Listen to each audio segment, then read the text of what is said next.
Welcome everybody to this Internet event. I'm very happy to greet you all. Herzlich willkommen zu dieser Veranstaltung. It's a cooperation between Borderline Europe, Human Rights Without Borders, and Bildungswerk Berlin of Heinrich Böll Foundation. And actually is this kind of series of conferences about the externalization of the European border now the fourth event in this row. And we are very happy to have managed in these times to bring in this event only online, because I mean it's usually more interesting when it's offline and we can gather in these rooms. But now I greet you all in the world, and we have the opportunity to have also listeners and viewers from different continents, and welcome especially to those ones. I introduce our panel today will be moderated by Usman Shehu, who is working with Deutsche Welle in Bonn and is also CEO from Radio Code International. He has been observing, reporting, investigating about migration issues since very long time, and is based in Bonn and Abuja, and is going forth and back and can bring us also the southern perspective into this debate. And then I'm very happy to greet Jill Alp, who is researcher on migration and return dynamics, a very good expert on all these questions about people migrating and having to go back. Currently based in Lebanon, in the Bekaa, yeah, it's very challenging and interesting to have her here, and I hope the internet will not disappoint us.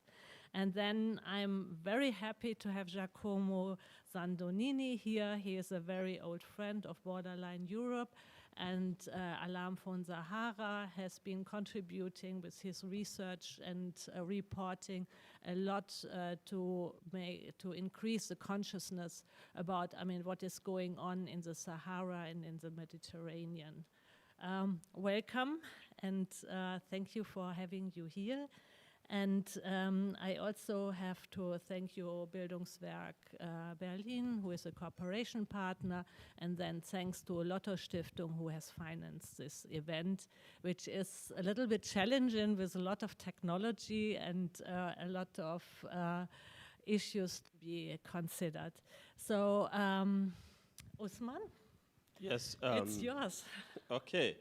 Yes, from my side also, everyone welcome, and just to add, you can also join this discussion by contributing or asking questions through different type of social media that we are using. We have Zoom, we have YouTube and Facebook, so you can send questions, and at the end we will even have time you can also join visually if you have the means to join us at the end to discuss the topic.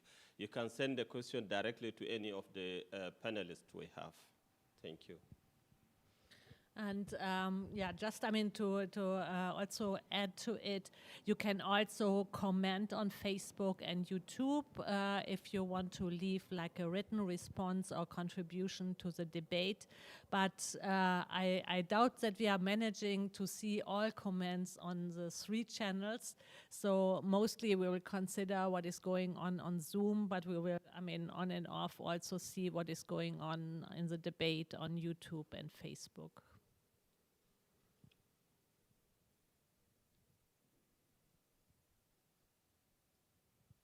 Yes, that's it. And then, like I said, you can prepare the question, and then if you want it to be read by we here who are moderating, either me or Andrea, you can do that. And if you want to be seen, you can also let us know if you have the possibility.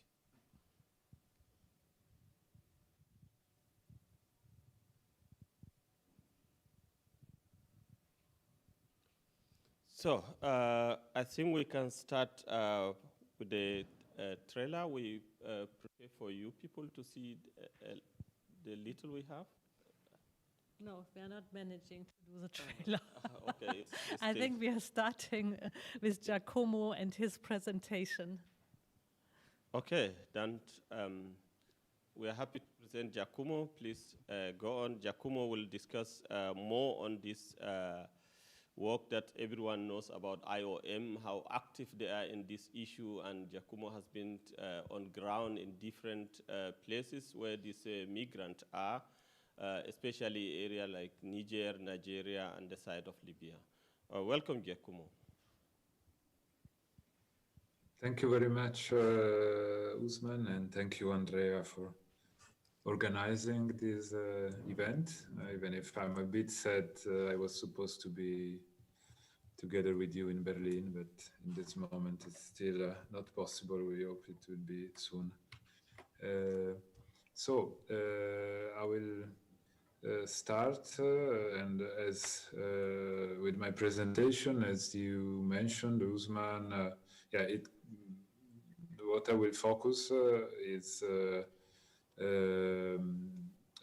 I will focus around Niger and the case of Niger in the externalization process of migration policies, European migration policies, and mainly because this is the country where I've been working most intensively over the past 5 years. And so the first time I was in Niger was in early 2016, where I assisted to the presidential elections, and now we are about to have another, after 5 years, we are about to assist to new elections, which will be held on the 27th of December for the first round, and in late February for the second round. So it's a kind of very interesting moment to look at Niger and the role that this cooperation, international cooperation with Niger had in shaping power dynamics in the country. So I have a small presentation. Welcome back, Gilles. And I have a small presentation that I prepared, and I will share the screen so you can see it and have some useful, hopefully, tools to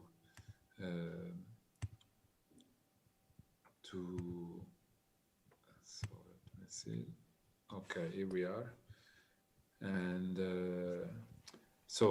I hope you can all see the presentation. In case if not, let me know.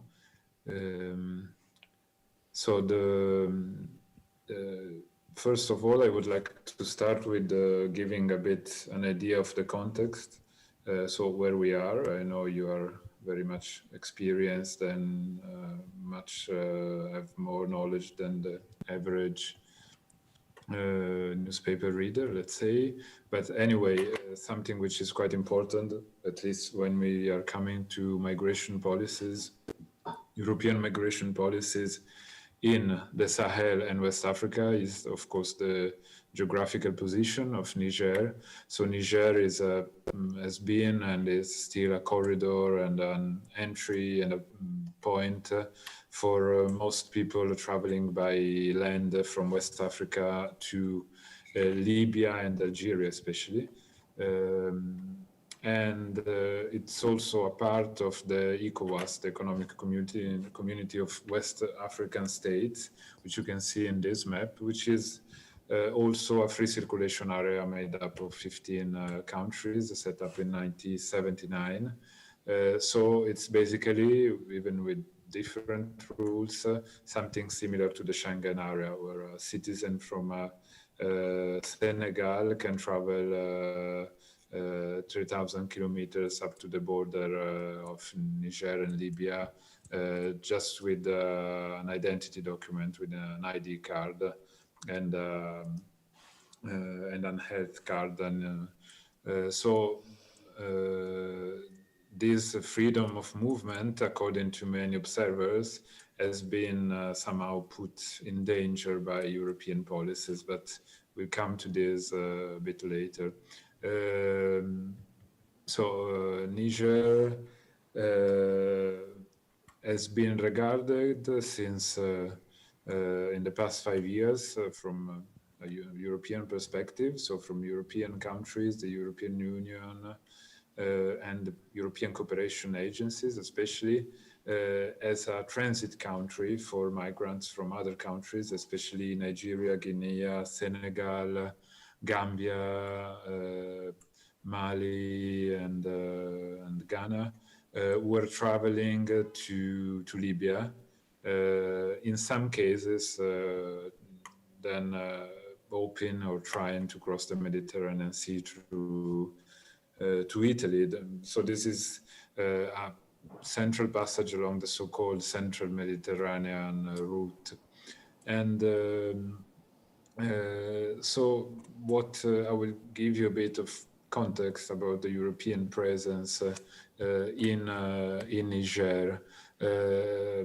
So of course there's a long-standing cooperation, especially in the area of development, local development, between many European countries and Niger. And Germany, in this sense, was one of the first countries to establish a very structured development cooperation system within Niger, looking mainly since the 70s at agriculture, which is the main resource of Niger and the source of revenue for the majority of Nigerian.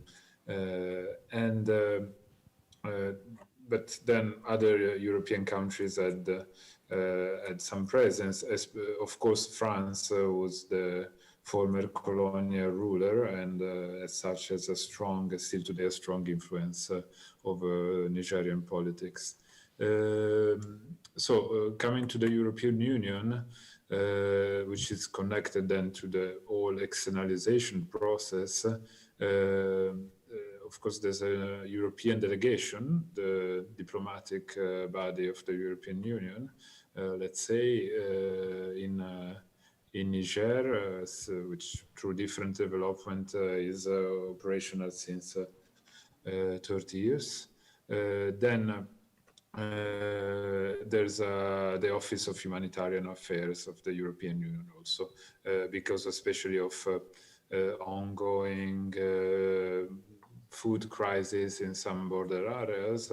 And if we look at the past 10 years of the Boko Haram crisis in northern Nigeria, which spilled over into Niger, provoking refugees and internal displacement. But if we look especially at a new and very recent relevance of Niger in the global arena, this is connected to basically two issues. One is migration, and the second one, which is also very much connected to migration, is security. This is well represented by the EU Cap Sahel Niger, which is one out of 15 European foreign policy missions through the globe. And UCAP Sahel Niger was launched in 2012 with an ambition, the aim of supporting security forces in Niger, especially after the war broke in Libya, and the two countries are very much connected. So there was an attention to Niger and then to Mali as potential areas of instability, and this happened especially in Mali. But from 2015 onwards, the original mission of UCAP Sahel, which is staffed with mostly European police agents. So the original mission of UCAP Sahel was also modified, introducing migration and contrast to smuggling and human trafficking as one of the aims of the mission. Since 2017, UCAP Sahel also opened an office in Agadez. Agadez, as you see from this map, is right at the center of Niger. And you can see also some of the main routes through the Sahara. So Agadez is, let's say, the gate to the Sahara, where the tarmac road ends. And if you want to travel further to Libya, you need to cross the Sahara and take pickup cars or trucks. So this is where most of the attention of European countries and the EU focused on since, let's say, between 2015 and 2017 especially. So UCAP Sahel opened an office there, which is a de facto military base. Then at the same time, in 2017, we had the first stable deployment of Frontex officials in Africa was made in Niger. Niger has one Frontex liaison officer who stands based at the European delegation.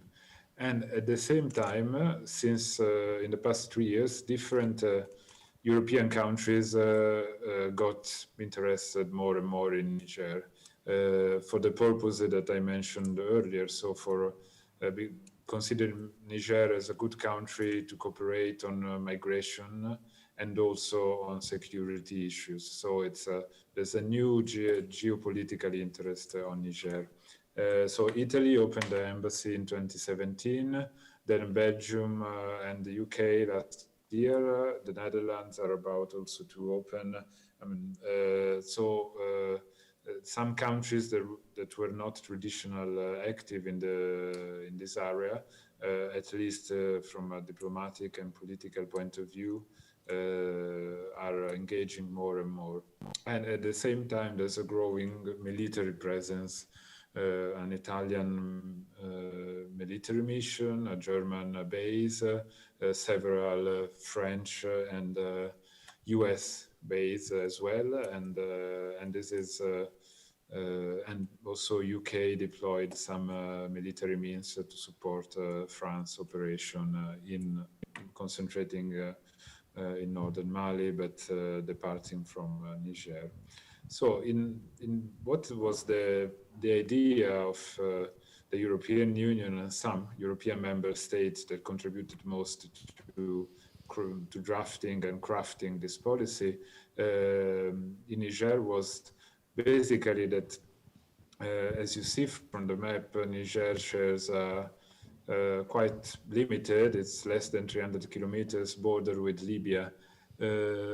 And the idea of the EU from, let's say, 2015 onwards, when controlling people departing at sea from Libya was still an illusion, was to start controlling the entry point.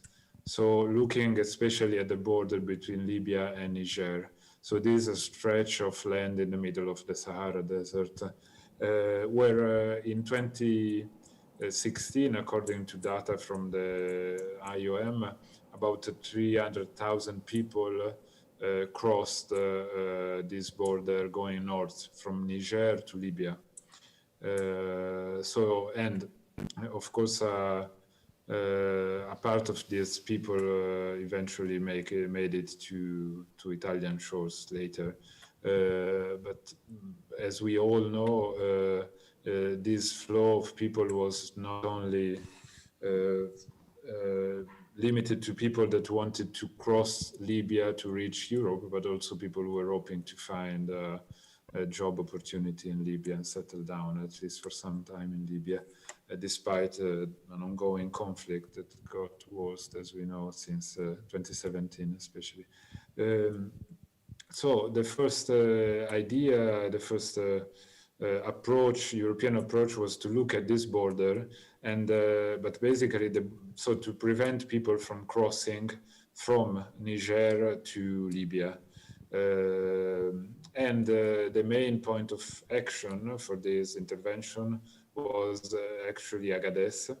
And if we look at another important transit point on the route from Agadez to Libya, Dirkou, which is a small town in the middle of the Sahara.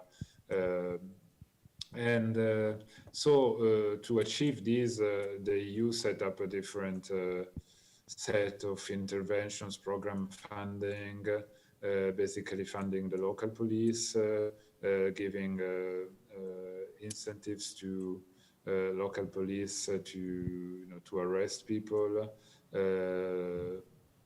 that were considered as smugglers, and then trying to establish a program to create alternatives for people engaged in migration market, so they could leave working with migrants in transit to do some legal activity, and then a set of different cooperation projects that materialized especially, let's say, at the financial level through the EUTF, the European Union Trust Fund for Africa, so-called, where Niger was the second beneficiary country after Libya, with more than 270 million euros since 2016.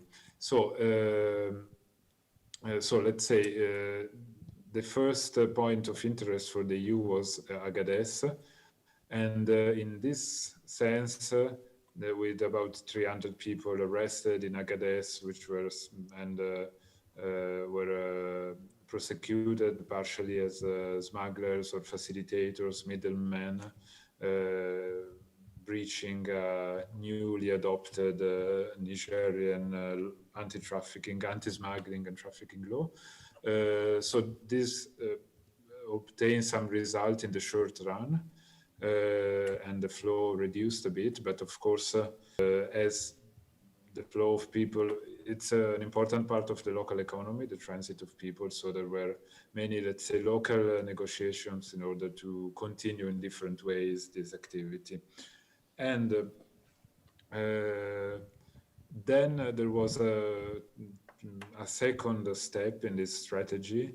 That was when the EU and the European countries realized that the system they had set up with local authorities in Agadez and the region of Agadez was somehow working. They started looking at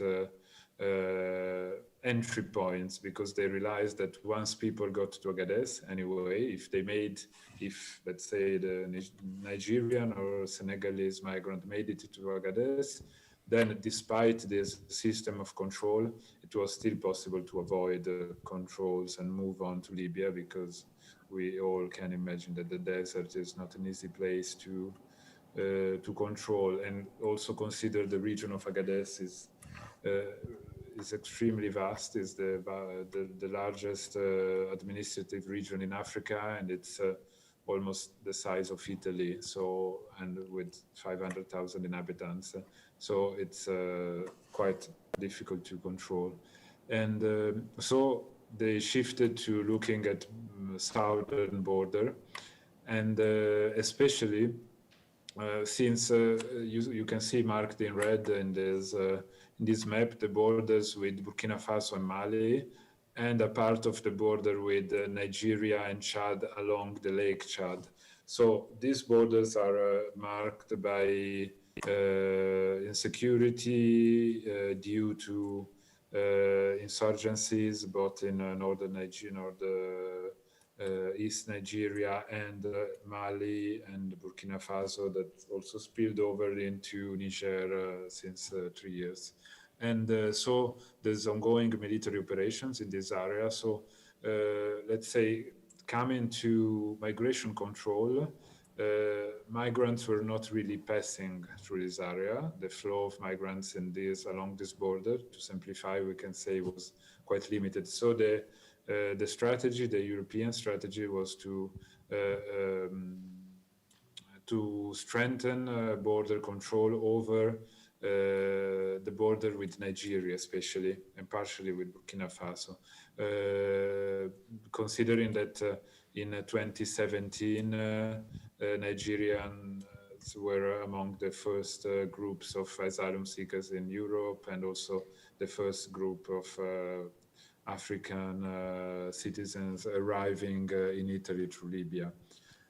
So there was this idea of trying to kind of strengthen control along this very long border. So to do so, what they did, it's a very complex strategy made up of really tens, dozens, probably hundreds of projects, interventions.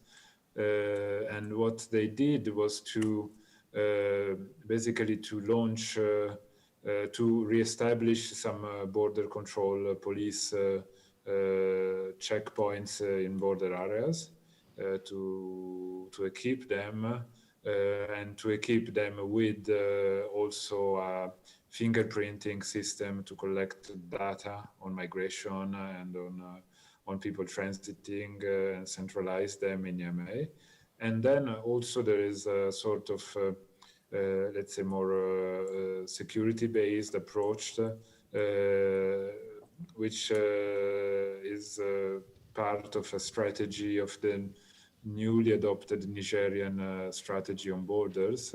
And what has been done over the past few years is to create a new concept of police units, and this is the more border control mobile companies. And the first border control mobile company has been just launched in one of the, you can see these are two companies, and the bases are the blue triangles, the border with Nigeria. And the one more to the west is the new one, which has been established through funding by Germany, 6 million euros by Germany and 4 million by the Netherlands, which were channeled through the European mission UCAP Sahel. And it's interesting, maybe someone among the audience also knows more about this, or could be interested in digging a bit, that I did some requests of information to the European Union on this, on the equipment given to this border control mobile company, which is made up of, it's a kind of special unit that was trained by different European police and military bodies and Frontex. And but so I made this request to have more information on the equipment given, but all my requests were refused so far. And I wonder if working at the German level, since most of the funds arrived from Germany, would make more sense to obtain that on this. But Giacomo, I'm wondering, you are talking about the militarization of the borders of Niger, and Niger is part of ECOWAS. So what is the interest of Germany and the European Union, and what kind of monies are they using to militarize the borders, or to, I mean, strengthen the borders, or to control the borders? yes, so well, the money used, let's say, for border control, there's especially funding coming from the European Union Trust Fund for Africa. And it's different programs. Some programs are focusing exactly on supporting police units, supporting the military in border areas. And so, let's say, the attention to conflict areas, if we look at the border between Niger, Mali, and partially between Burkina Faso, especially, this attention towards security is overlapping with an idea of controlling borders to prevent irregular migration, which let's say that many of the people transiting through Niger,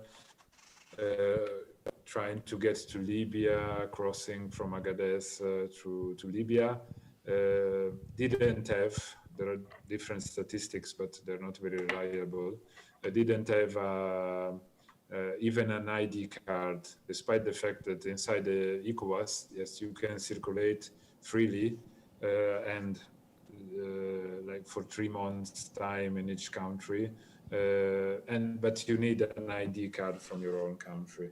But despite this, many people were allowed to pass by even if they didn't have an ID card. So the idea is to reduce this movement,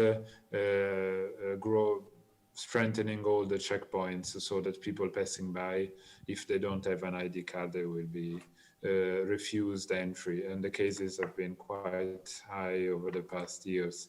Of course, there was some diplomatic tension between Niger and Mali, especially, as I know, related to Malian people that needed to cross border, not to migrate to Libya, but just to for economic activity, and weren't allowed at some moment. And this is, I would say on my side, this is an open point because many observers wondered if the European intervention would endanger free circulation. How is it affecting the ECOWAS free movement protocol within the area if they use both local military and also the European military in this? Yes, thank you, Usman. Actually, European militaries are not used for purposes of border control, but because the main, let's say, there's the French mission Barkhane and the US mission are basically counterterrorism missions, which are operating in border areas where populations are displaced most of the time. Using also drones, as we all know. And so they are operating directly, but not in border control, let's say anti-trafficking operation, but in counterterrorism operation.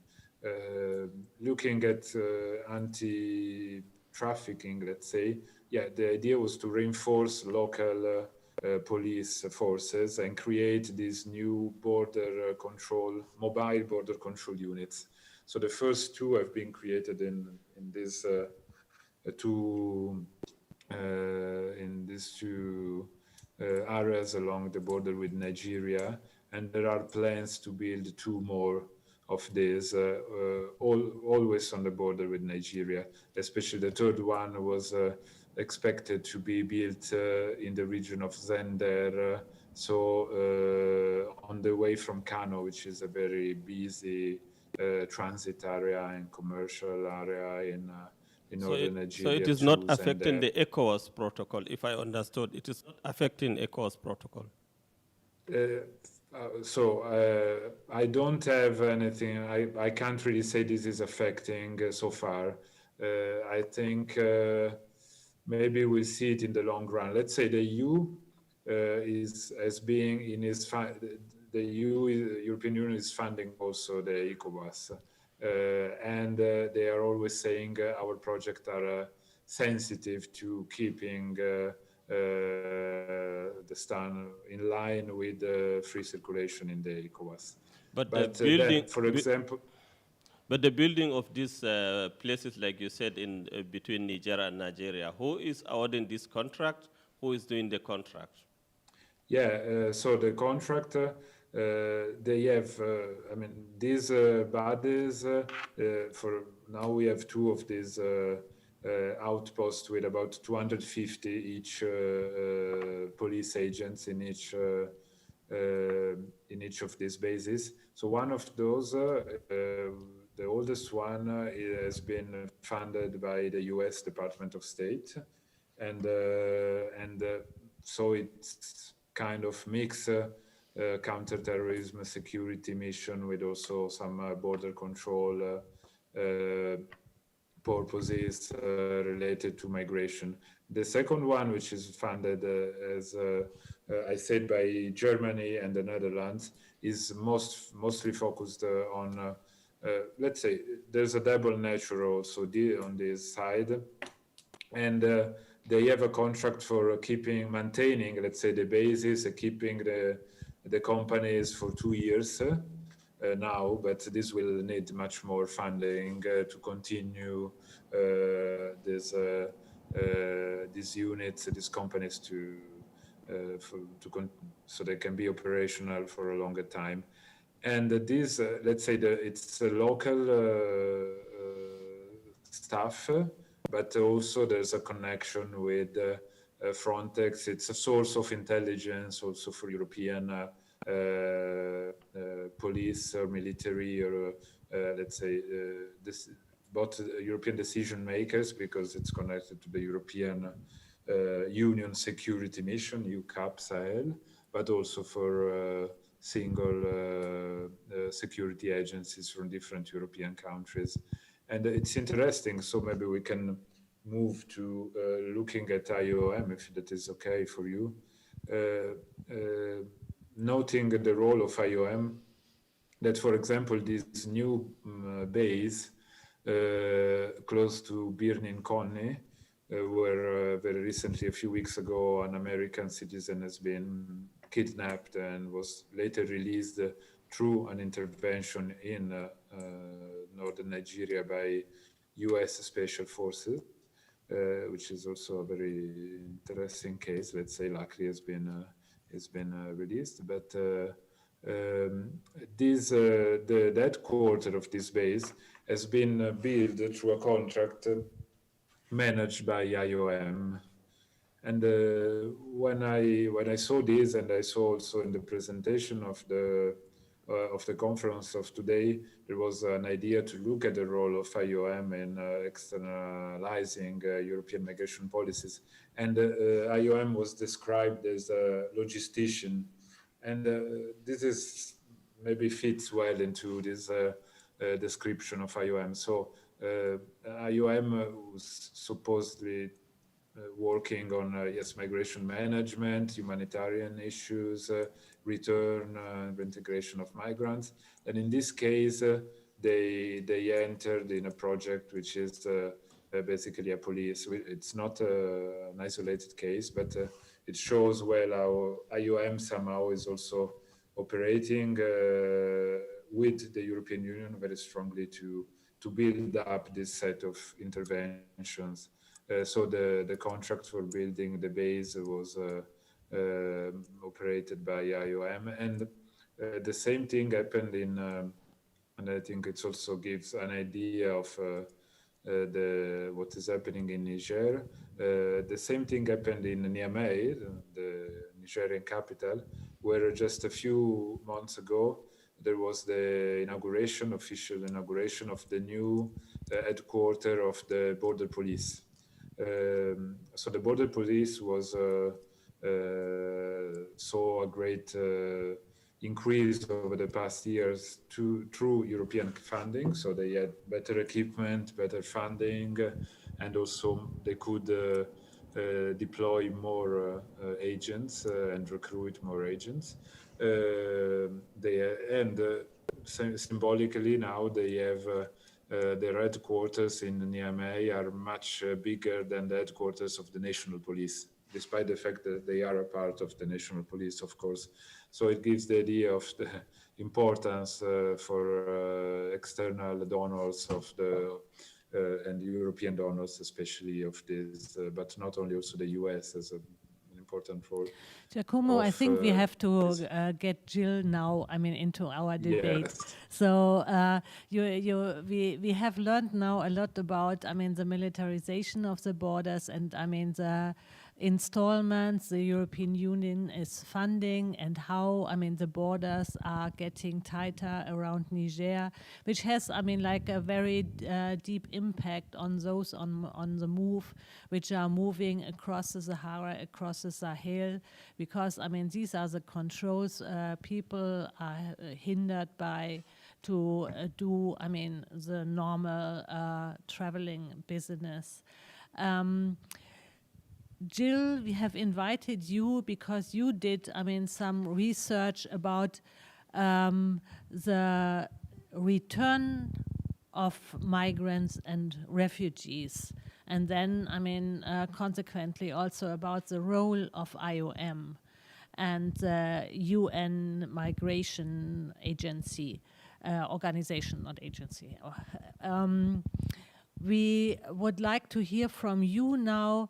On the one hand, migration is stopped by border controls or by controlling borders. But then also we have, a reverse movement. So IOM has been founded, to help, people in distress which need support to be moved, from A to B because they are threatened or they have difficulties in a certain region. But now we see activities of IOM increasing in the Sahel and Sahara, which is, on the one hand, assisted voluntary return, and then also for the case of Libya, after all these debates about, slave trade and about how migrants are treated in Libya, so that IOM is coming in and is helping, as the saying is, the narrative is, helping people to get out of the hell of Libya. And then they get assistance to be returned. You have been in Niger, Nigeria, and Mali, and doing some research about what people are facing when they return. Yes, thank you for setting the scene, and thank you for inviting me to share this study that I authored and that Bread for the World and Medico published. And thank you, Giacomo, also for setting the scene in West Africa, so that I can dive in. I will come from the perspective, I will focus really on the migration aspects, and I will focus on returns. So let me maybe just dive into my presentation. I'm very open to questions, very curious to hear and discuss also with people in the audience. So let me share the screen. And while Jill is sharing, I invite everybody to put questions into the chat of the Zoom streaming. And also, if you have, commentaries, leave your comments in Facebook or YouTube or also on the chat of Zoom. So Andrea already set the scene, and she was saying like, oh, is IOM helping people? And we just heard Giacomo talk a lot about migration control in the region. That's precisely the tension that I dealt with in this report that I authored, this tension between helping or controlling people. And it connects also to this question, well, is there now less movement? Or, if and the returns, and is return the end of the mobility trajectory of people's mobility aspirations. So that's where I will come in, really as someone who's done a lot of research on migration and access to asylum and returns, and now this specific case study. So let me just dive you into the case study. So late 2017, the CNN had, they had a scoop, and suddenly a broader range of audiences, including policymakers, became aware of stories of slavery that actually experts that were already aware of before. In the aftermath of these CNN revelations, the joint African Union, European Union, and UN task force decided to turn up the IOM returns that were already being carried out from Libya to countries of origin. And so they decided to give more funding from the African Union Trust Fund to this EU IOM joint initiative. Return is only one of the pillars of the joint initiative. The EU IOM joint initiative also funds reintegration after return, migrant response and resource mechanisms. So that's basically a set of, services, but also information to transit migrants, as well as rescue operations in the desert. So the research that I did really, and the presentation that I will share, really only focuses on the return element of the EU IOM joint initiative. And more specifically, it focuses on what in IOM language they call the voluntary humanitarian returns from Libya and the assisted voluntary returns from Niger. So in this labeling, we already see that IOM is aware that a return from a country that is de facto at war, where there is great degrees of instability, cannot have the same name. I regroup these voluntary humanitarian returns and assisted voluntary returns from these quote-unquote transit countries as emergency returns, because that's how they are framed. They are framed as, oh, we are helping these people. And what we'll be looking at, or what I'll be presenting and sharing and hoping what we can have a discussion about, is the degree, of course, also that this constitute migration control or a source of new protection concerns. So I call them emergency returns. I talk about returns. I don't foreclose whether or not the returns were voluntary or enforced or obliged. Some of the informants that I talked with were very strong and said, oh, we were deported from Libya, which is a strong contrast to the way that IOM likes to talk about these operations. IOM and the EU talk about these return operations as assisting migrants in need to return to their countries of origin upon their request. So we already see that there is a conflict even of what words we choose to call the thing. Yep, sorry, let me go to the next slide. Yes, here we go. So what I will be sharing is based on 3 months of fieldwork. I went to Mali to talk with people who had been returned from Libya and Niger. I went to Nigeria to talk with people who had been returned from Libya and Mali, and I went to Niger to talk with people who had been returned from Libya. And I, of course, also, so I talked with people after their return, but I, of course, talked also with policy makers and institutional actors, including IOM. Just very briefly, the way that I unravel and unpack and analyze the data, the interviews with the returnees, is in terms of humanitarian protection principles. I thought that that would be a useful analytical lens to just analyze what is happening. And so these humanitarian protection principles say, amongst others, that there is a responsibility for humanitarian actors, but of course also for the EU or any kind of donor for humanitarian funds, sorry, the PowerPoint is doing what it wants,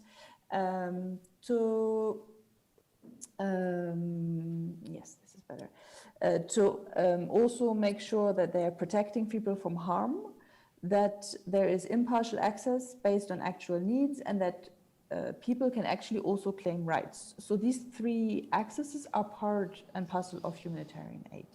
When I talk about protection in the report and here in this presentation, I go beyond, I don't just mean international protection in the sense of the Geneva Convention, so I'm not focusing on refugee issues. I'm really looking much more broadly, short-term needs in terms of right to life, emergency medical care, but also more long-term protection needs like social protection, access to healthcare and education.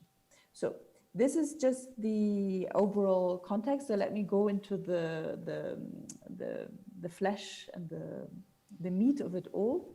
I will be making 3 points about the policy context and 3 points about the connection between return and protection.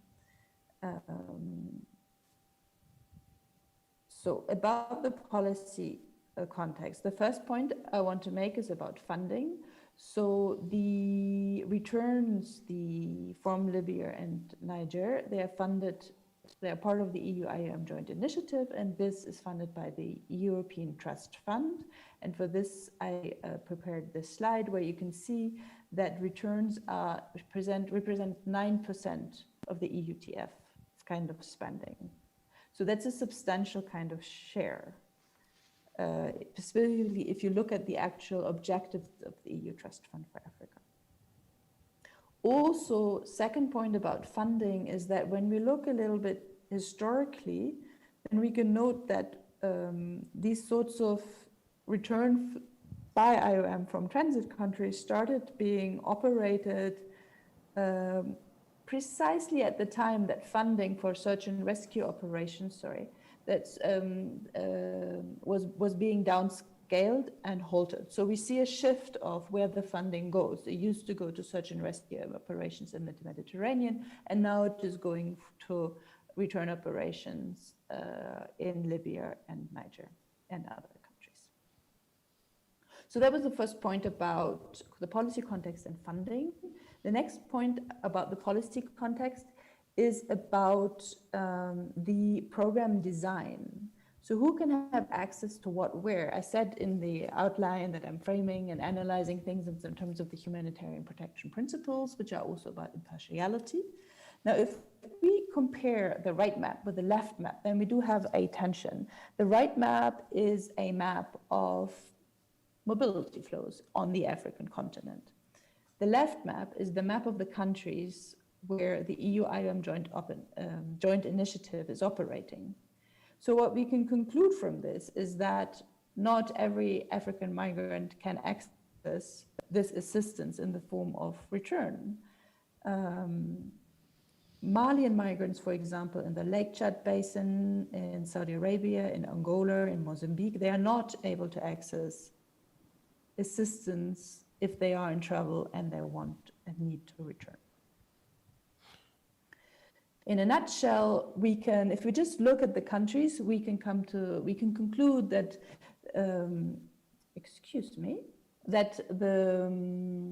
that donor priorities play a large role in the way that this program is designed, although it is supposed to be a humanitarian program.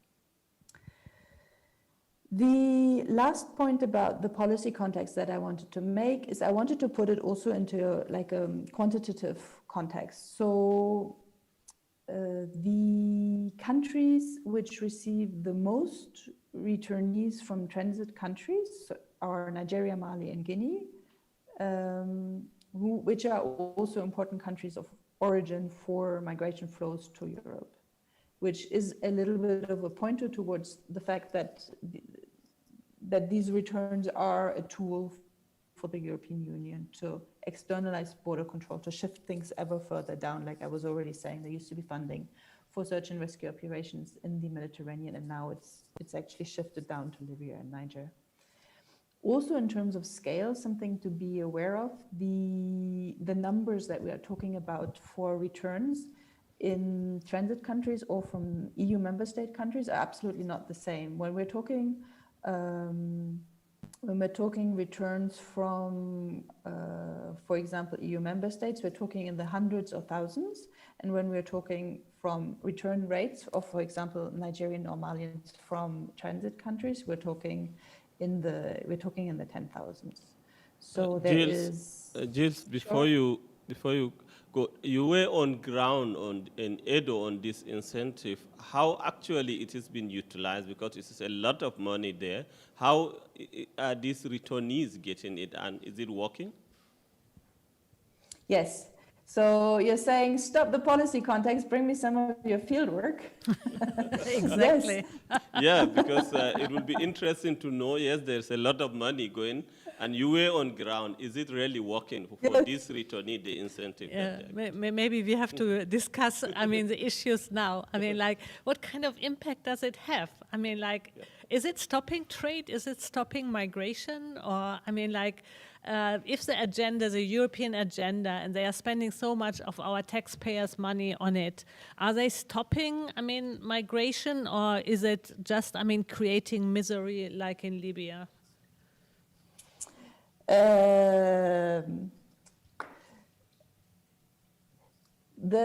returnees that I talked with were all, so when I went to the field to amongst others, Edo State, it's very easy to find returnees who have returned already the second or the third or the fourth time. So this is a clear indicator that returns don't discourage people from trying again to move.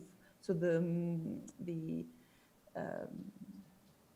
people continue and want to move and be mobile. You throw so many exciting questions at me. I mean, I can answer them very No, it was for all of us. It was for Usman, it was for Giacomo, and it was also for you. You don't have to answer them all. So let them pend, and so I let them hang, but I'll try and relate to them as I go on. But yes, let's go to the flesh of the matter. Like, to what extent I've already, like, in the first, like, policy context part of the presentation, like, critiqued or, like, hinted that the degree to which is not a protection response. But let's look at the kind of new protection concerns or issues that can actually emerge through this. I mean, is there additional harm or new harm that is being done with this? So I want to say three things about this. So first of all, when we have returns as a supposedly protection response, does it address the root causes, which is one of these humanitarian protection principles? And so, of course, it does not. I mean, the migrants in Libya, to a large extent, accept the returns because they are because they were victims of pullback operations, or they were in detention, or even if they're in the city, there is no other. I mean, there's a lot of risk and insecurity, and these are not being addressed through having a return operation. Also, if we're thinking of, like, do these returns address the root causes? I mean, why are migrants vulnerable in the first place? I'm a migrant. I've been a migrant the last 20 years. I've not been particularly vulnerable. So why are these migrants vulnerable? So if I look at the returns from Niger, then they are vulnerable because they have been deported by Algerian authorities in an extremely violent and dangerous manner. And so if I look at the numbers, out of basically 11,000 migrants who received humanitarian assistance at the border from IOM post the deportation by Algeria, almost all of them then accept the return operation by IOM, because once you've been deported from Algeria to Niger, the only way, you're stuck somewhere in the desert, the only way to then have access to transportation or shelter is to accept the IOM return program. You are, of course, free at any point to opt out of the return program. So I'm not saying that these 11,000 actually returned, but post-deportation by Algeria, the only way to access humanitarian protection is to accept a return program. So So this is the first thing that I wanted to say, that if EU policymakers are presenting to us returns as humanitarian protection or humanitarian imperative, it's very short term, it doesn't address the root causes. The second point is that, yes, and returnees continue to also have vulnerabilities. There is all this focus now on always protecting migrants or giving reintegration funds and sources and resources to returnees. But what about the citizens? I mean, once the returnees are back in Nigeria, they become citizens, and they are vulnerable also because the school fees are very high. There's no healthcare system that would protect and save you. And this plays out in the way also that the IOM's reintegration programs are operating. Even the success cases, those where IOM actually manages to stay in contact, I put you the number, that's not always the rule, and where IOM manages to provide reintegration assistance programs, they struggle with their small businesses because emergencies happened and there is no healthcare system, there is no social protection. So this is also the reintegration assistance programs. These are very individualized and they don't actually cater to the fact that these returnees have more collective responsibilities for their families. But also that they're vulnerable in the sense that you start a small business, but then your child falls ill, and then suddenly you have to sell the goods in your shop because there is no medical care to be talked of, or the books for the schooling system are expensive. So. Returns, in a nutshell, returns are also not the solution. It's not because we have a migrant that's vulnerable, return them, that then everything is fine. Particularly not if you actually unpack what is reintegration assistance. This is why I gave you this little, this photo. It's of one of the business trainings. I attended a business training in Lagos. And it's a part of these business trainings are just motivational talks, also like trying to get people out of the trauma. And it's a particular approach to development, also to only focus on individual businesses. The impact of that will, of course, be very, very limited. I mean, the returnees are very happy if for 1 week they're in a hotel and they get food. If you ask them immediately after the training whether they're happy, they're happy. I mean, they were in a hotel and they had food for a week. But what are the more medium and long-term impact of that also? I put you down the numbers on the left of the slide, where you see that there are returnees, but IOM cannot always stay in contact with them and is not able to actually deliver like business trainings and actual material support to everyone. And that is in part, to be fair, because the numbers were scaled up so much. IOM had envisaged and planned and prepared for a certain number of returns, and then because of the CNN revelations, it was really like scaled up massively. But I think this disparity between the number of people that return and that are actually then receiving reintegration assistance will continue to persist in the future, because people are continuing to be mobile. And it's also sometimes, if you really go just to the human level and the story, the returnees tell you that they don't have the money to travel from where they live to the IOM office, to lobby, to wait. I mean, IOM is trying to cater to that and to improve and to have like phone contact, that you don't have to physically go somewhere. But there are a lot of problems. It's not as easy as it looks on the website or in the glossary program. And part of it will be implementation problems, where IOM will say that we're improving, we're working on it, and they are improving and working on it. But some of them are actually also design challenges. And this brings me to my the last point that I wanted to make about the connection between return and protection. Because if you analyze what IOM does, and if you analyze what citizens and migrants do to protect themselves, then it's not exactly the same thing. IOM now offers these business trainings. They offer like small scale funds for small scale businesses, actually also increasingly collectively. So that's very interesting. It's one of the solutions that IOM found also to deal with the increase of numbers of returnees for whom they now have to cater. That a lot more of these businesses are supposed to be collective businesses. So that's one of the deliverables that these business skill trainers have to deliver at the end of the business skill training. They need to deliver groups. They need to have put, or the returnees need to have put themselves into groups, because these businesses will be group-based. So it's not me, I have my business, it's a group who has a business and who needs to live of it, which poses questions about the economic viability of these small businesses. It's supposed to also make the businesses more sustainable.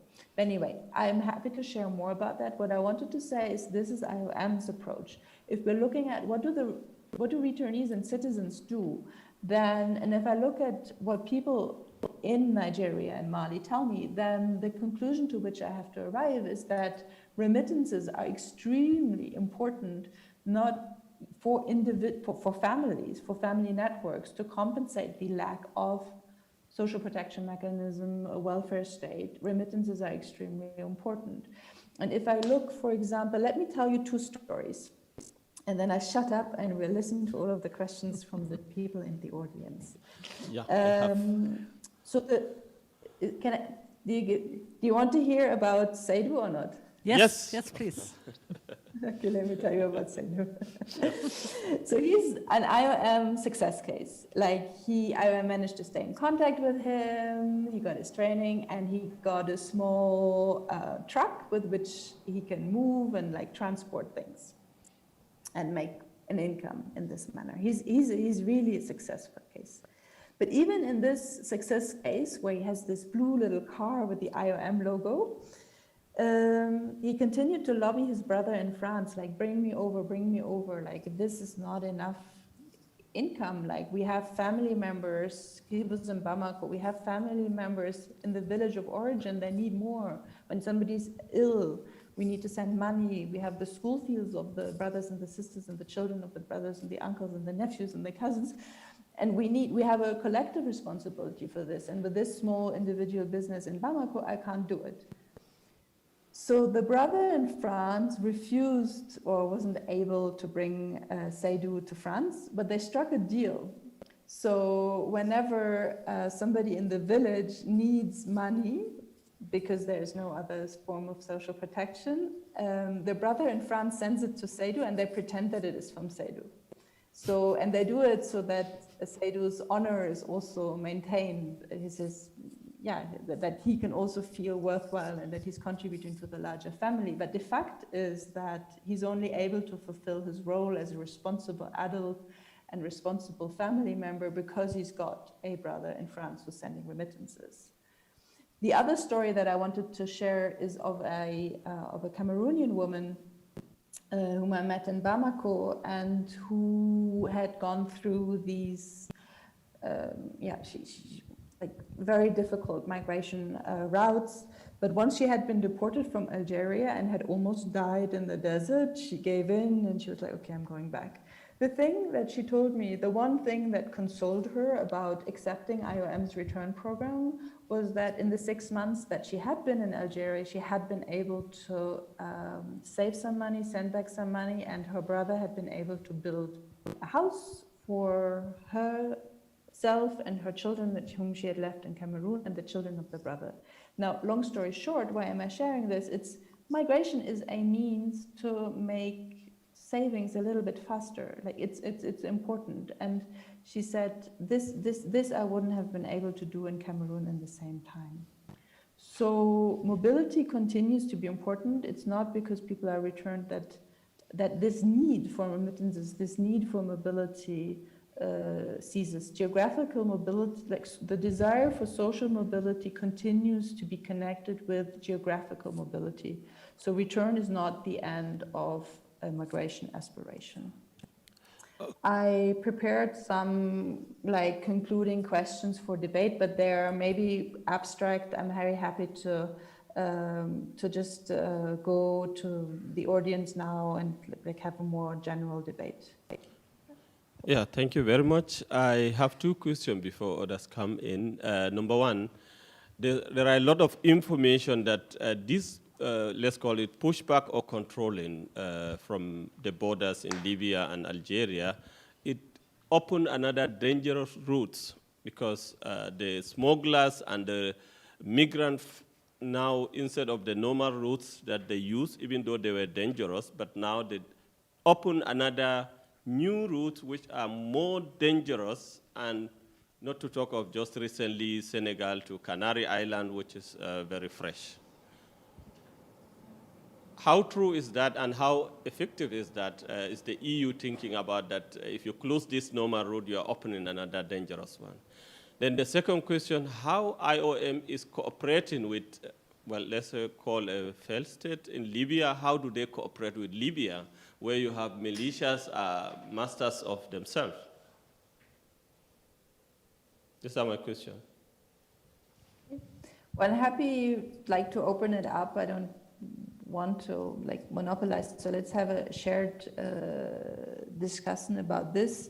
I can just answer in very general terms. Yes, it is every time you close a route, another one will open, and yes, it will be more dangerous. There's empirical evidence about that.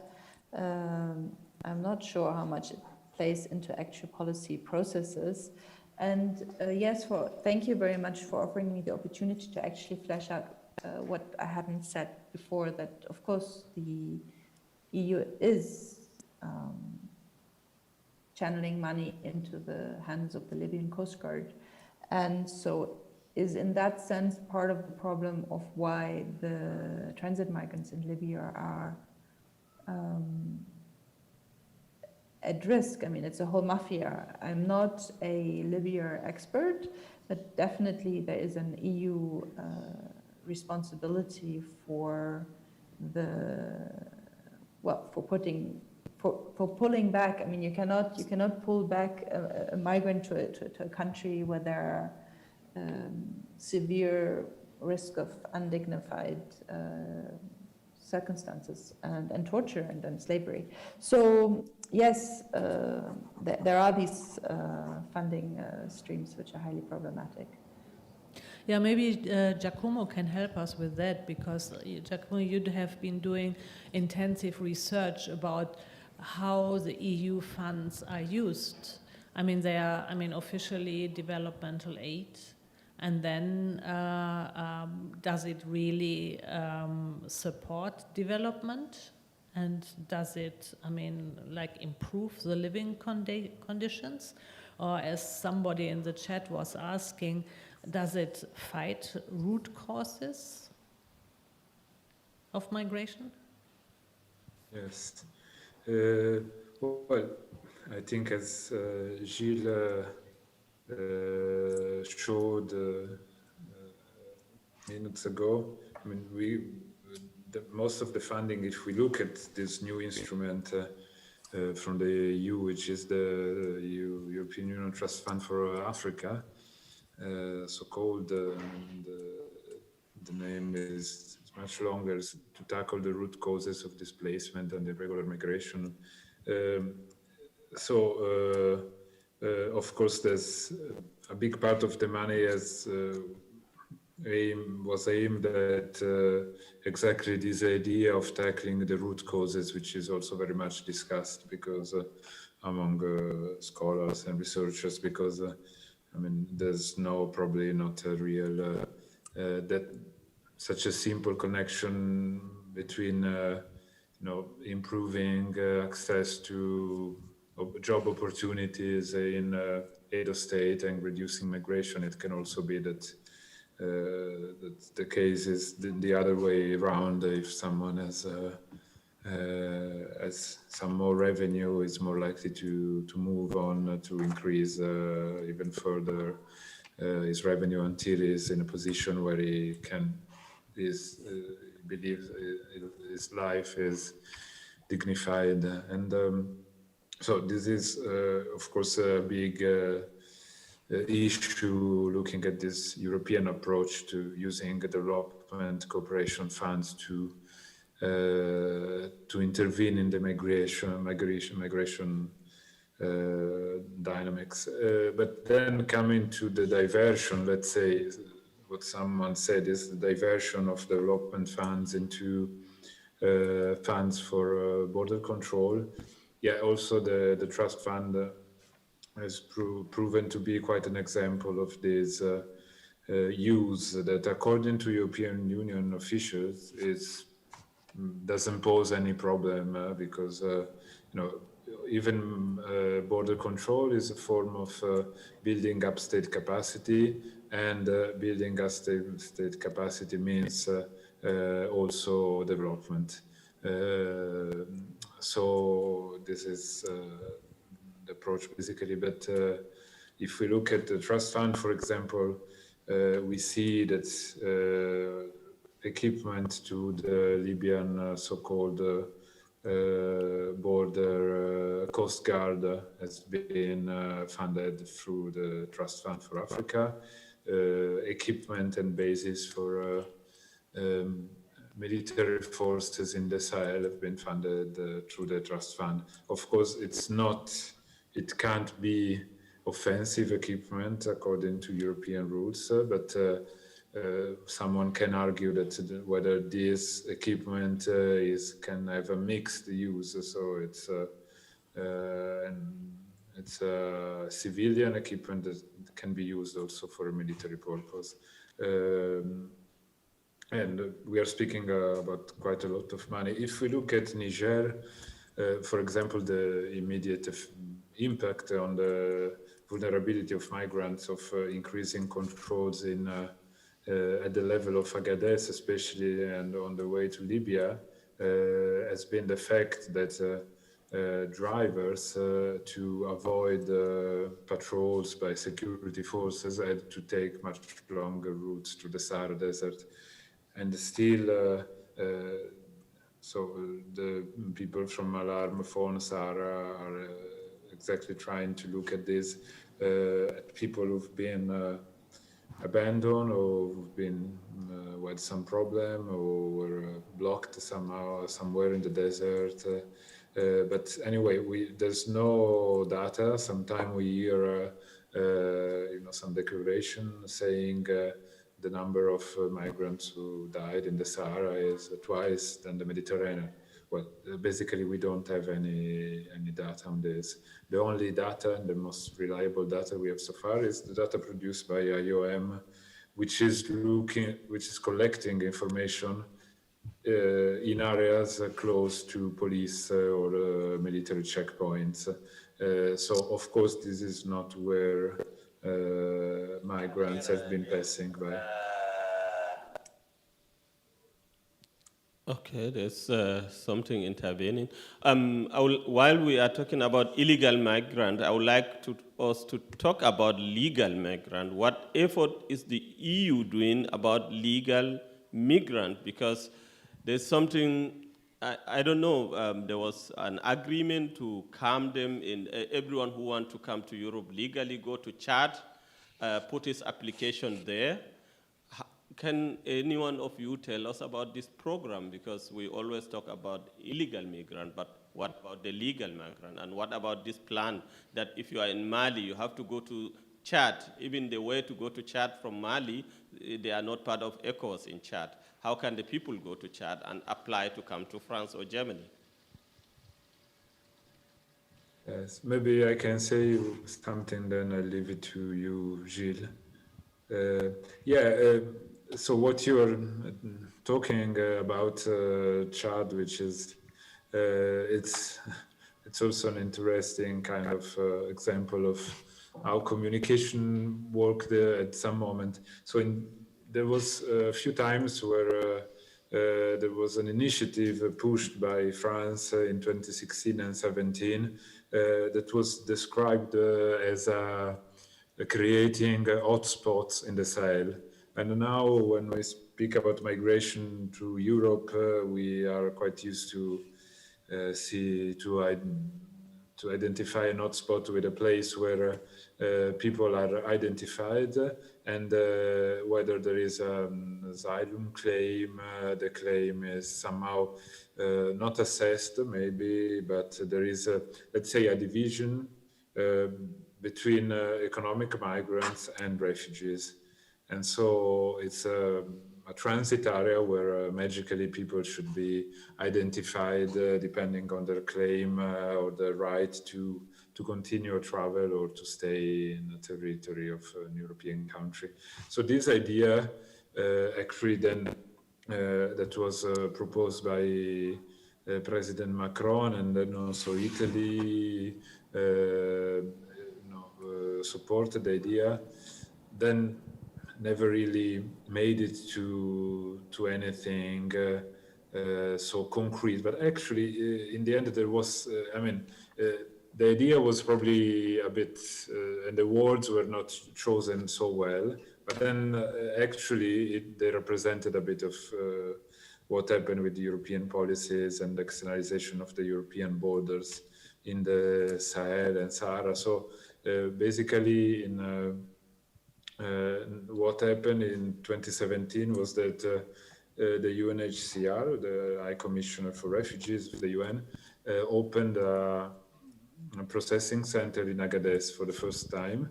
And the idea was that people that were intercepted, rescued by IOM in the Sahara, so they were somehow stuck in Niger before or on their way to go to Libya,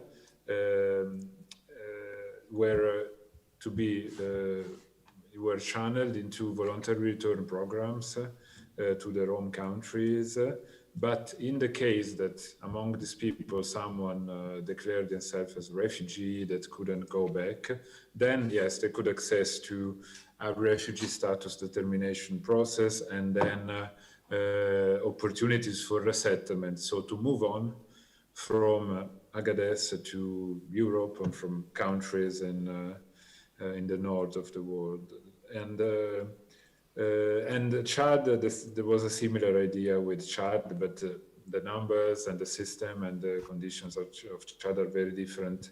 So basically, the real place was Agadez for this sort of experiment that turned out to kind of have immediately some problems, because after a few months from the opening of this center UNHCR facility in Agadez, about 2,000 Sudanese citizens, mostly from Darfur, but also from South Sudan, a few of them, arrived in Agadez, mostly from Libya.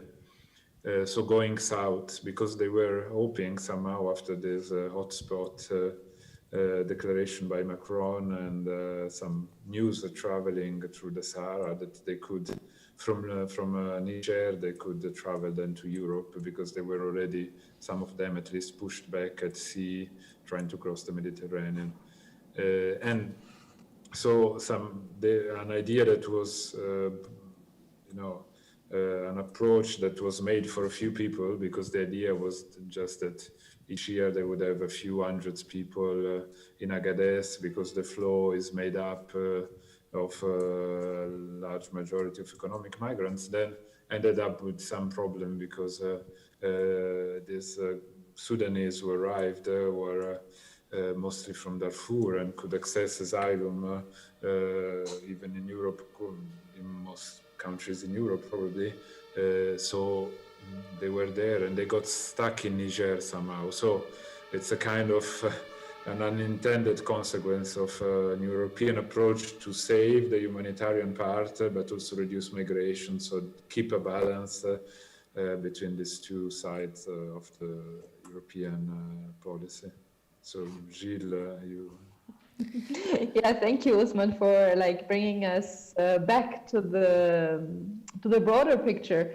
So, of course, there are visas for legal migration far and few in between, and temporary labor programs are also very limited. Actually, you made me think of an article that I wrote some time back, where a colleague of mine allowed herself the fun to compare what we called a mobility manager that she had studied and one that I had studied.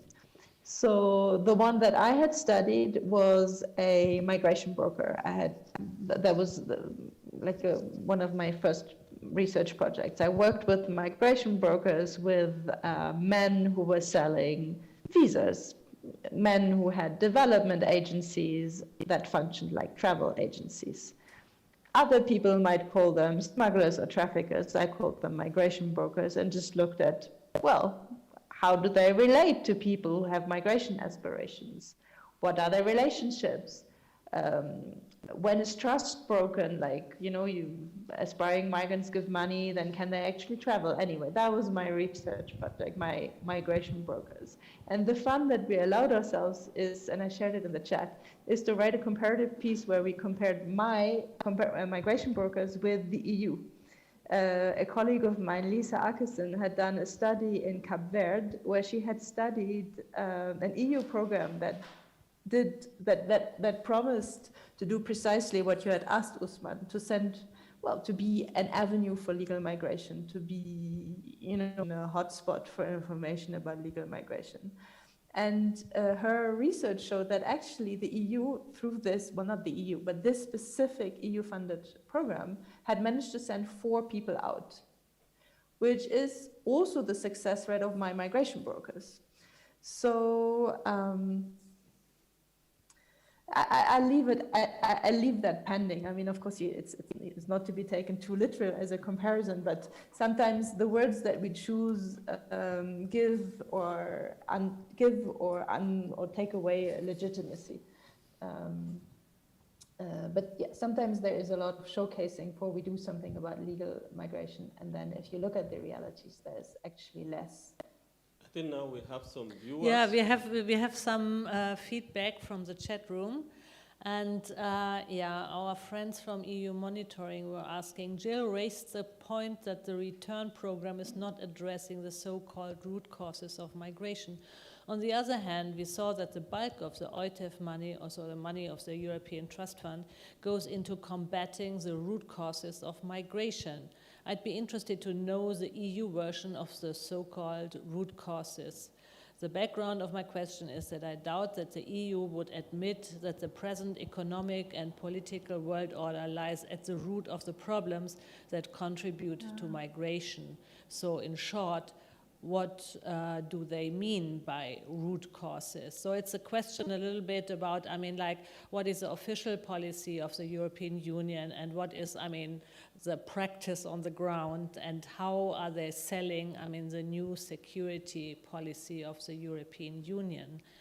And then there's another question. Is there any form of local activism against IOM interventions, counter-campaigns by local groups, or something similar? The question, what is civil society saying about that? Usman, what are your people saying about, all these efforts of IOM, Frontex, all these activities of having new borders, invisible walls in the area, stopping migration and mobility, which is, essentially, the heart of, Africa, to be mobile and move. You want to hear from me? Yes. Okay. And also from Let me Jill, tell because you she from my has side. been on the ground.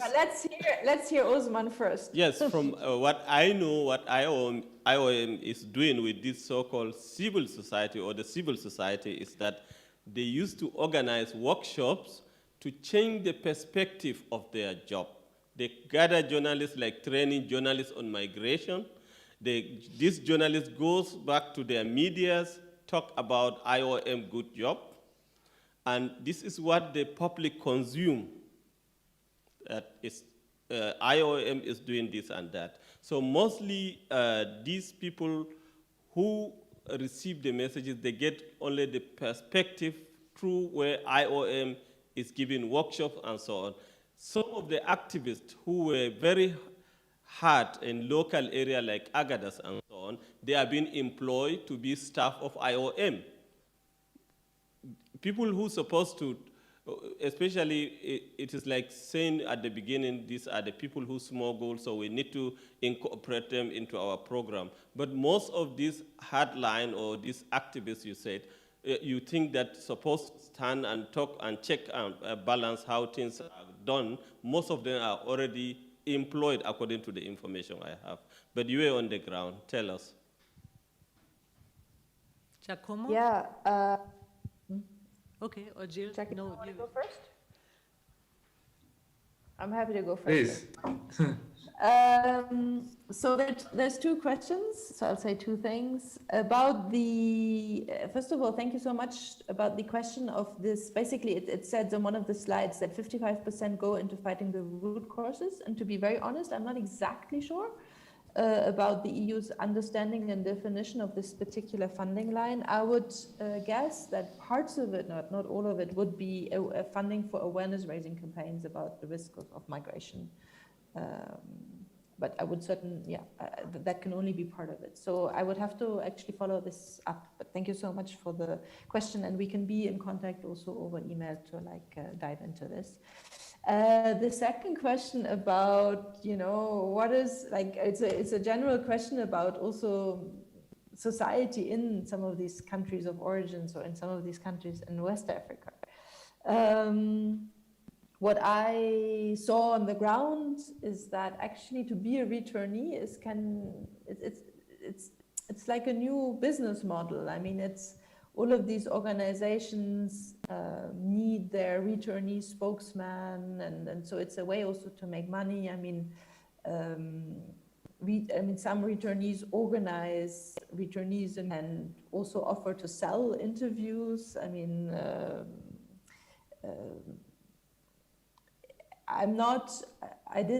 there are some voices and people who are critical of this also. But it's what I saw is that people very much go into the discourse and are part of the. I mean, it's so basically. Let me just give a more concrete example. So how does IOM do its business training models? They need the legitimacy also of returnee or migrant voices. So they operate also through returnees who then are able to change their social status by selling business trainings or by doing awareness raising against the risks of migration. So there's a commercialization also of the migrant voice or of the returnee voice. I'm not sure whether I'm being concrete enough, but basically it's a source of income to also be the migrant who then says, well, it's really dangerous, I advise you not to go. But actually I'm saying this in general, and tomorrow I personally will go. I mean, so it's important to be, not to take a voice or an interview at face value, and to actually spend time with people and to look at what people, migrant citizens, returnees, what they do rather than what they say.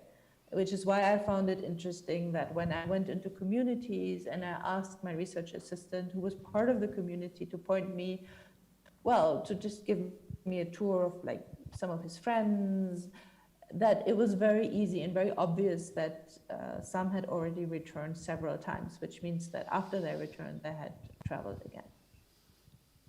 Giacomo? Yes, well, maybe I can also add something. It's a very huge argument, and it's really interesting. I would say there's, in my experience, what I've seen, yes, as you mentioned, in different countries throughout European funding, there's been an effort as a part of these European policies to shape the narrative locally around migration. So doing training, I just received an announcement for a competition, a reporting competition launched just today by IOM in Nigeria, for example, around migration. And of course, it's an interest of IOM and IOM donors to work in some way. Then I find a bit naive to portray this as a neutral issue when it's speaking, especially using terms like irregular migration, probably wasn't something really much popular years ago in West Africa, especially considering there's this huge area of free circulation of people. But now it's entering more and more also because of this training. There's local civil society, of course. I wouldn't say it was critical about IOM, but critical somehow. If I look at Niger, where this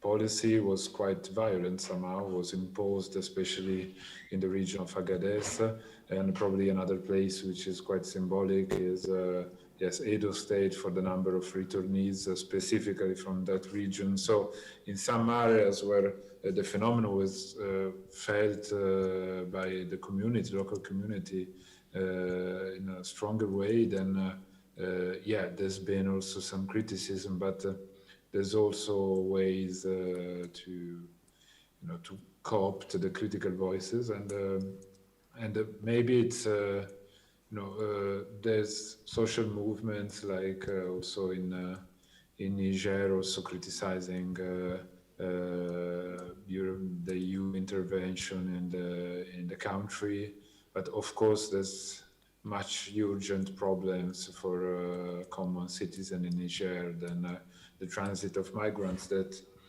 of course, especially because Nigerians are still allowed to go to move, of course, even if they move irregularly, let's say. But the thing is that okay, just don't let citizens from other countries pass by, at least cross some a red line through the Sahara. But you can continue to move around, of course, because and the number of Nigerians who moved to Libya, if we look at IOM's number, there's been a decrease on the number of people traveling from Agadez to Libya through the Sahara from 2016 up to 2018, but then the number grew up again last year, especially, and this is made up. So we got back to having 200,000 people almost. So it was 300,000 in 2016, but so these numbers are especially related to Nigerian. So there's an idea that Nigerian can still go freely, and while because there's an awareness by European policymakers that Nigerians are not likely to travel to Europe that much. The Nigerian community is very small in Europe, and they don't have enough funding to move on.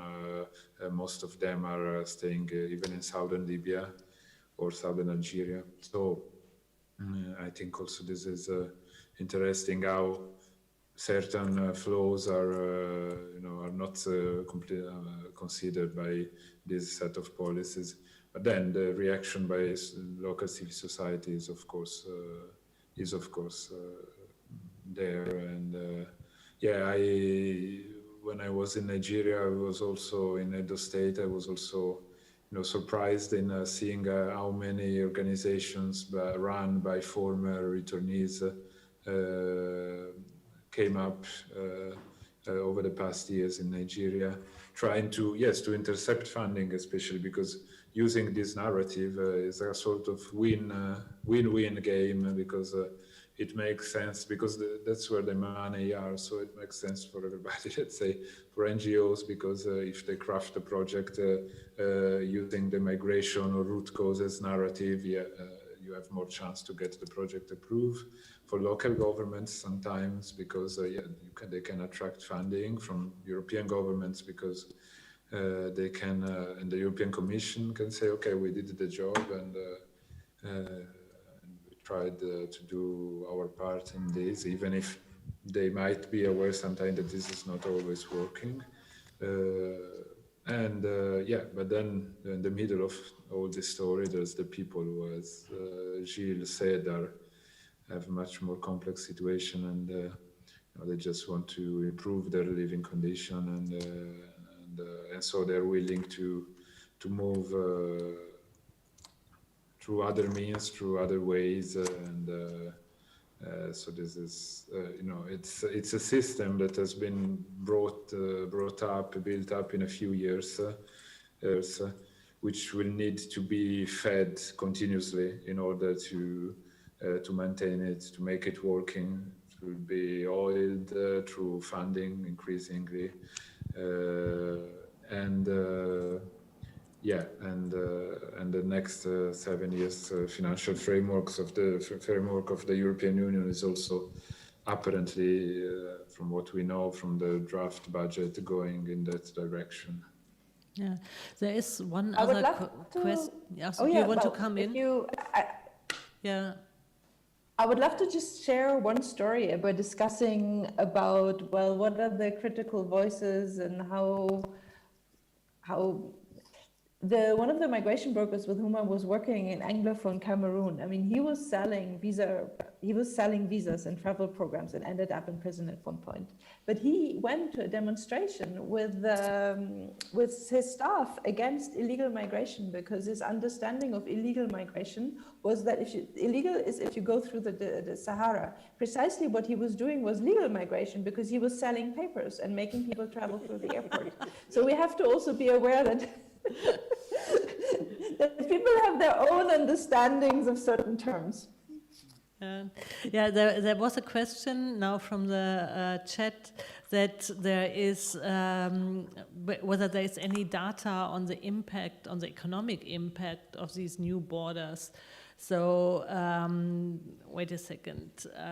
The question is there data about the new border controls within the ECOWAS region is affecting the economic development?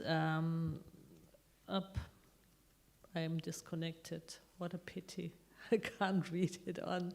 But the question is, I mean, in general, IOM is getting a lot of money. They are dominating the narrative. They are, I mean, like collecting data.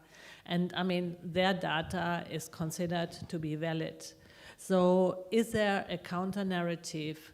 Is there research, I mean, be it from the academia, Jill, or be it from journalist side, about the economic impact on these new borders, especially in the corona times?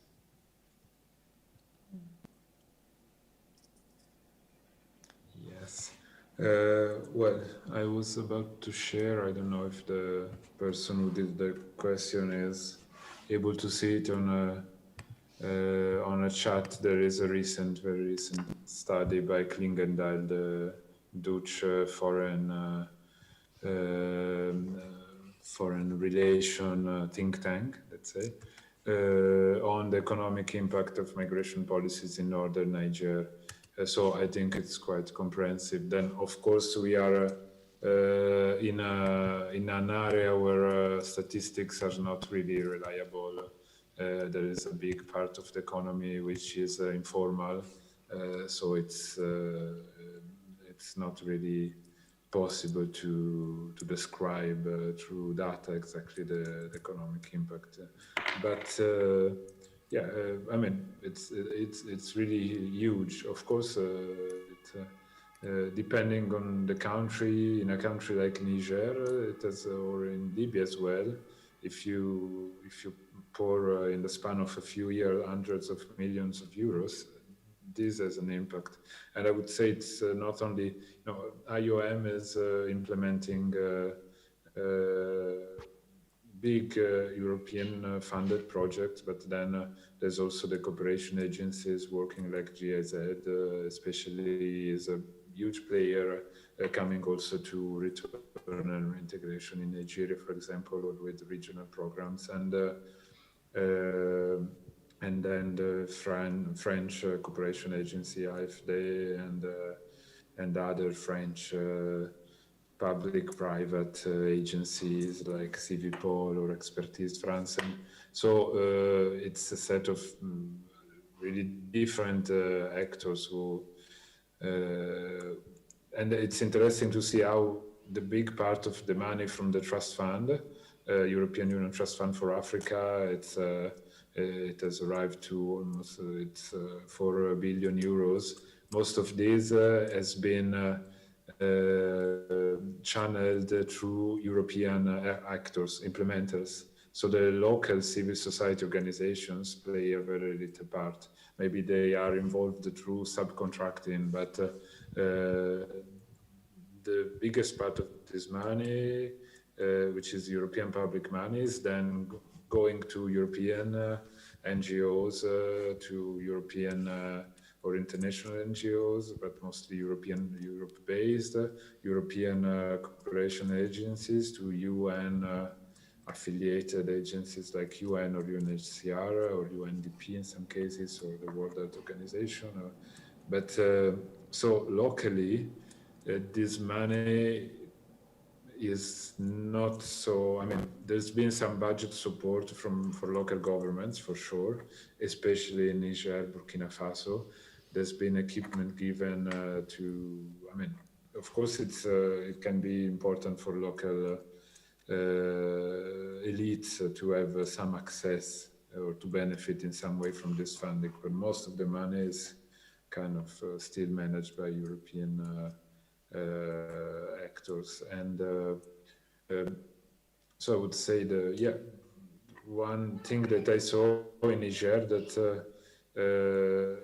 despite this, or in connection, or during this growing European interest on migration control in Niger, there was also a trend towards a more authoritarian rule, which is probably not necessarily connected, but what the civil society locally is saying, that the EU is closing its eyes on violation of human rights in exchange for cooperation by Niger in contrasting irregular migration. So this is also a big thing, and which is actually happening in different countries in different ways.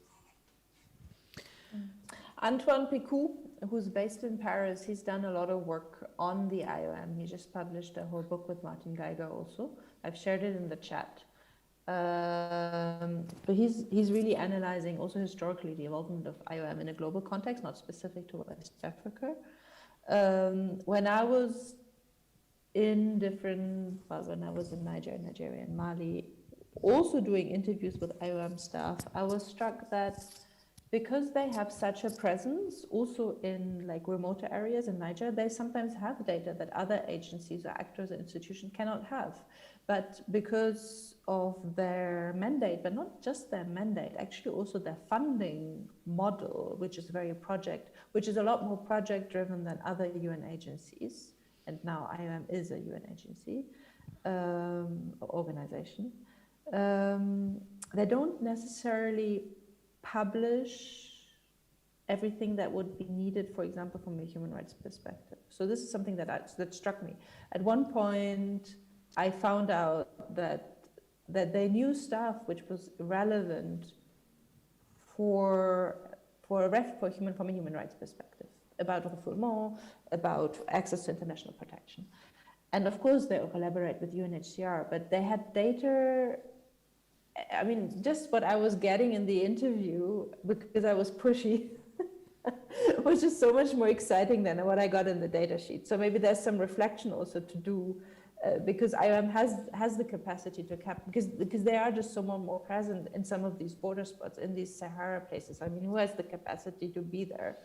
But there's a lack of capacity in terms of just analyzing certain situations in terms of human rights,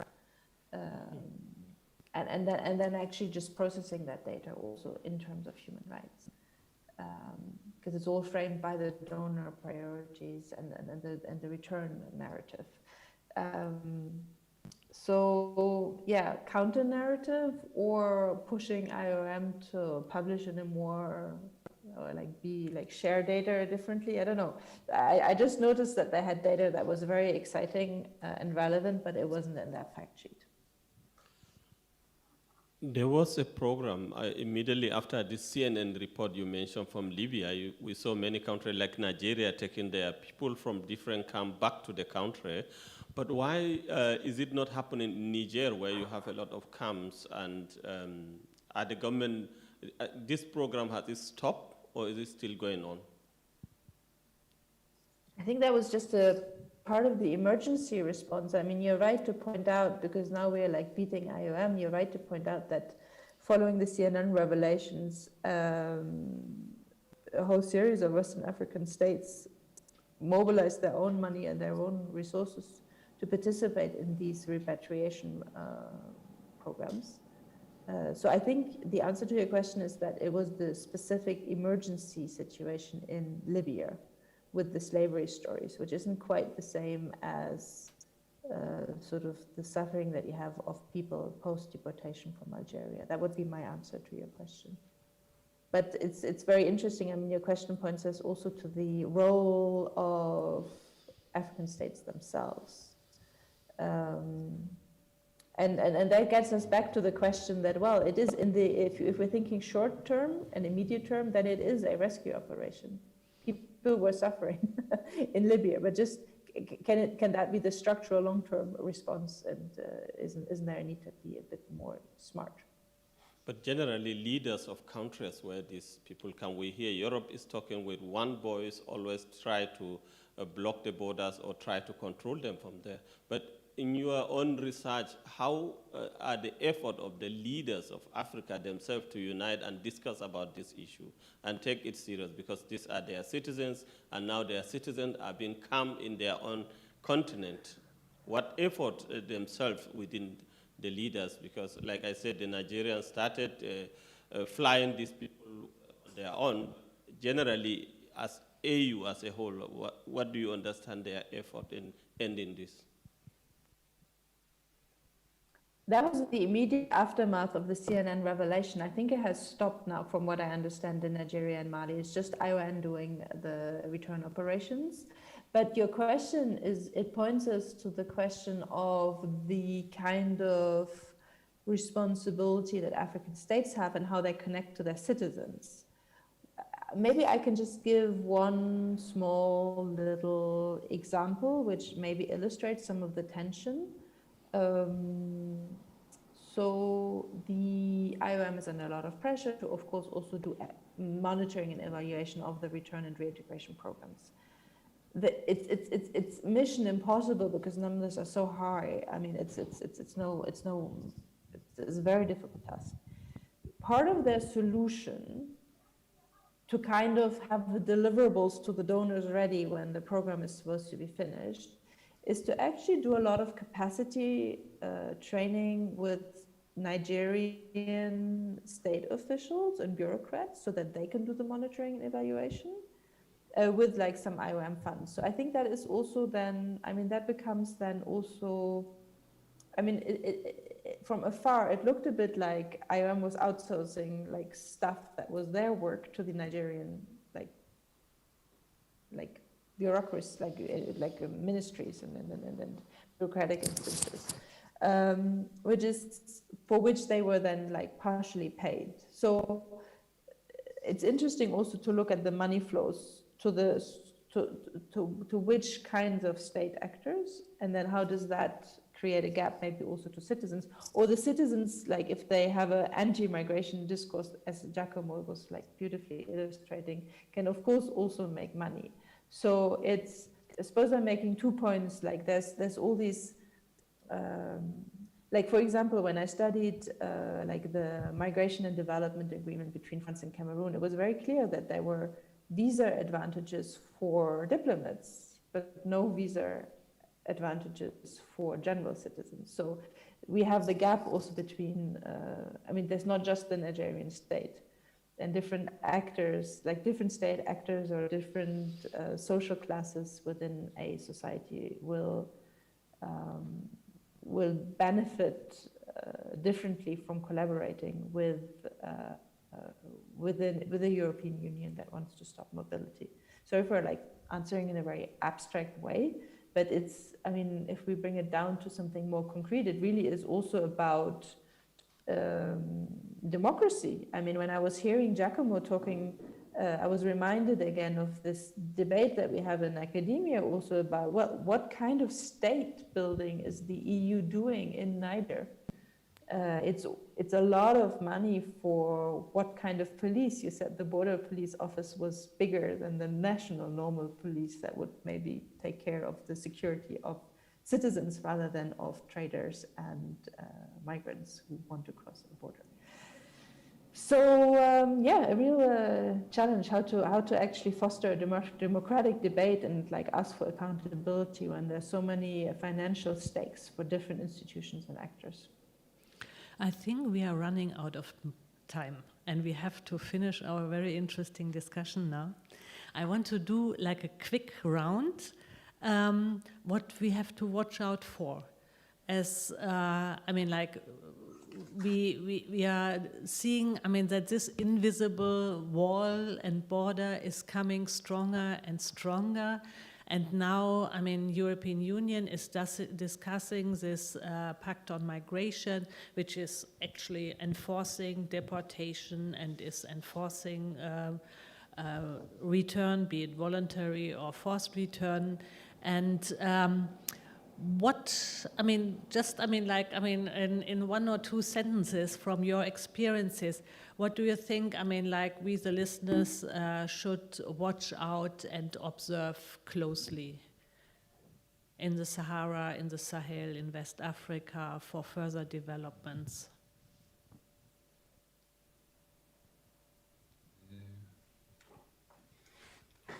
Oh, nobody can answer. I can go first question. if you want. I can go first. As a migration specialist and professional now for like 15 years, I only do this like day and night and like from Monday to Sunday. I would like to say that actually migration maybe isn't all that important for what the real stakes are for people in West Africa. So I'm saying this, and let me illustrate it with a little anecdote. When a friend was driving me to these business trainings, he was like saying like, I want like training too. Like, do I have to like first become a migrant to like get training and attention? I mean, let's watch out that there isn't just always attention and money for migrants and returnees. I mean, we can't just frame every citizen as an aspiring or failed migrant. Maybe citizens have a right to a state that isn't co-opted by the migration management interests of other states. And so let's maybe just very conservative go back to like good old like development questions and not just migration management. Giacomo. Yes, and I think what I would like to finish with on my side is, yes, to look at civil society, and we are seeing movements across West Africa in this case as well, and North Africa, if you think about Algeria, which are also challenging power dynamics in general, and this means also broader power relations than. For the moment, the leads are still in power, and of course there's multiple actors, global actors in these regions. But if we look at what is happening now in Guinea, post-electoral tension in the Ivory Coast, so much the protests that have been going on in the past month in Nigeria, and protest in Mali. So it's an area of the world, like others, which is really under lots of changement, and it's important to continue to keep a look on this. And then coming to, let's say, more boring journalistic side of the story, which is more short-sighted for sure. There's in this attempt at doing these EU-African Union summit, which has been done, if I'm not wrong, this is the 7th time, or which 5 years ago with this summit was held in La Valletta in Malta, and it was a kind of beginning for this strong intervention and externalization policies. So it will be interesting because I think in the end there's also the idea from some African countries in Africa that they can really ask for a more balanced partnership with the EU, and both at the trade level and also in different policies, including migration. So I think there's also something that needs to change, and then of course legal channels. I don't like so much this term, but it's important. It's something that at one point, in Italy, we just discovered that we would need 40,000 doctors and nurses to have a good assistance with the pandemic, and so what needs to be done in the next few decades is to also tackle this. And so this is just some ideas, but then there will be a lot of money going, much more money than in the past, going into the same thing, basically. So that's my, with some small adjustments. So it's also important to monitor this flow of money. Thank you. Usman. Yeah, from quick one. From my side, migration, let them continue giving people, professionals who want a legal document to come. It should be eased by the EU. This will help very well. People who have culture of migrating, it's not because there's conflict in their country or in their area. If you look northeastern Nigeria, despite all the conflict, but you have very few migrants from northeastern Nigeria coming to Europe, even though they have 10 years of conflict from Boko Haram, but you have it from the south, and you have it from other countries where they don't have crisis. The EU should support the civil society in strengthening democracy. Like countries where leaders want to oppress their people, they shouldn't be given red carpet, like we are seeing right now happening in Guinea. People are being forced just simply because the president changed his constitution. This should be discussed in EU seriously. If they strengthen democracy, some of the people who are moving because of crisis in their country will reduce. But legal migration should also be supported. I take my best quote from this evening from Jill, that we are all, and not only Jill, but all of us, here discussing together, we have all successful migration careers, and we haven't been hindered.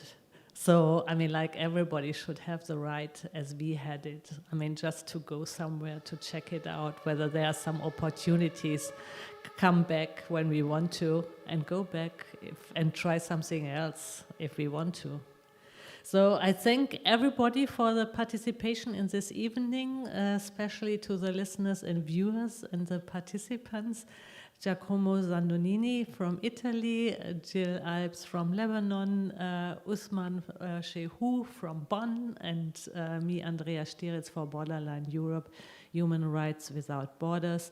And last not least, our cooperation partner Bildungswerk Berlin, and the donors, the Lotto Stiftung, and have a beautiful evening. Thank you.